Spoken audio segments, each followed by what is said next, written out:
of the nature that he's destined to struggle in Game 2? What was the question, Kia and I vibing? It's just the reality of the nature. Reality of nature. So it makes me want to do my John Morant. Can I say that? Nope. I think you just Man, did. it's loud. Mike in Cleveland. You're on KJM, ESPN Radio. Good morning, guys. How y'all doing? Morning, Mike. Well, Good morning, guys. How y'all doing? Good. we Can you are hear me? doing. Yeah, we got you. Yeah, we got you, man. Okay, I got you. My fault. Y'all the best show in the morning. Okay. Say this that is my again. I didn't question. hear you, man. I couldn't hear you. What you say? Y'all the best show ever. Oh, okay. Ever. You know, so Yeah, there it is. Just wanted to. There it Hey, is. yeah, of course, that's obvious. Now we Okay, can say, this is good my question. morning, Mike in Cleveland, now that he said that. Go ahead.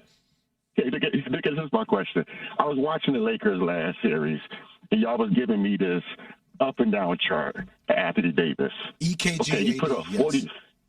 He put up 40 points last game, and the way y'all talking is like y'all expecting at least the same from Anthony Davis tonight. So I think he due for a bad game. I think the Lakers in trouble tonight, and I'm a LeBron fan, but I think they're in trouble tonight. Does But love the show, guys. EKG AD still exist? He was up and down, up and down, up and down all series, but then all playoffs really. But then recently that hasn't been the case as much. But you're saying he's due to go back down. Mike, Look at the spike, though. Yeah, but I don't understand why he was down in Game 6. What was he had 20 boards, 17 points. How was it down? I think we're looking at scoring here. Yeah, but maybe they get points in the postseason. So Yeah. okay, I don't think that's fair to him. In other words, it Game doesn't 6. represent his total game just because the Yeah. points were off a basket or two or Yeah. three when he's doing other things defensively and on the boards. Absolutely. But see, like, here is my problem watching the game, and people get so sensitive around this. Like, you can have a great offensive night and not have a good defensive night. That's right. So, like, AD had 40 and 10. I was like, well, yeah, and they would not have been in a game without AD. But there were a lot of defensive possessions where if you go back and if you watch the tape of the game, we're like, all right, AD, I need you to get in the frame. I need you to get down the floor. Jokic is beating you down the floor. Okay, AD, I need you to dominate the glass. Are we asking a lot of Anthony Davis? You're damn right we are, because what we're establishing is that LeBron James is being saved for the biggest moments. Now, Max, I know you make a compelling case that he is still one of the best players in the game of basketball, if not the best, which I agree with. But you need AD as the engine. So a lot of these little things as it relates to this matchup against Jokic, you need him to dominate But see, the glass. the problem with your explanation, though, Jay, is you know too much basketball. Yes. And you got to remember the people that are making these complaints. You so much further along, sophisticated, and it's just a different level. So when they look at the box scores, they think, oh, great game. They're not looking at him lagging and Jokic beating him up and down the floor. They're not looking at that.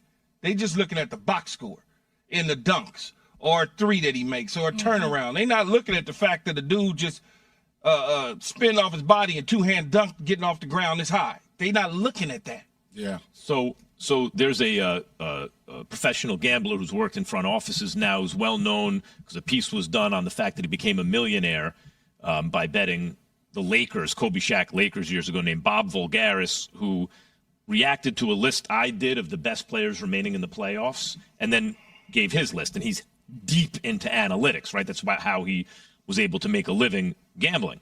And his list is for the playoffs is Jokic 1, AD 2. He tweeted this out. That's how I know, and added me.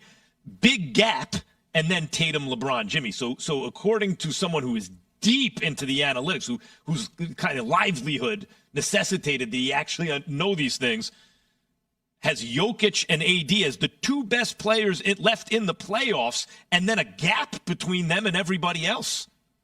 Like that matchup, like the way AD plays against Jokic is, and it's not always going to be. In fact, it'll probably be less against Jokic. But as you say, Jay, are you in the frame yet? Because Jokic is in the frame. Well, that's what I said before the game, though, Key. When we were giving our preview, they're like, well, all right, how do you see this matchup? And I was like, all right, realistically, the way my brain sees it is I don't mind AD getting a small dose of Jokic.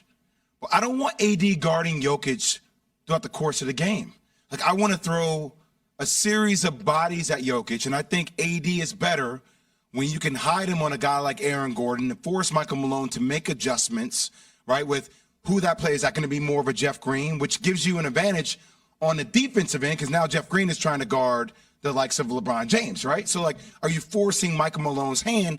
And by the way, you have Anthony Davis that can play a free safety, which just Jokic trying to back down Rui or trying to back down LeBron, seeing AD with that wingspan kind of hovering in the middle of the paint, his ability to block shots, that makes Jokic stink. And the more you can make Jokic stink and not react, that causes their offense to stifle. You saw it.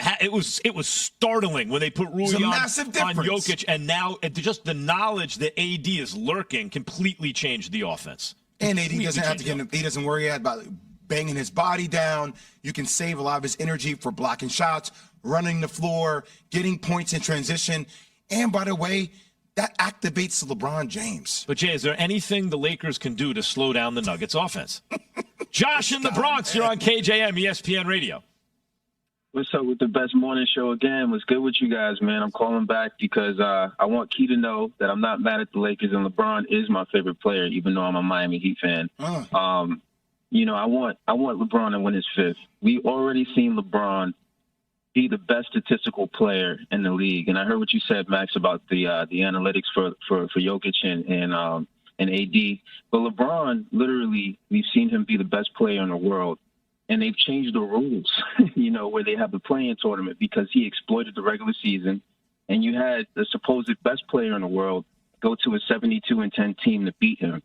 So, you know, I've seen LeBron deserve to win at least 7 championships at this point.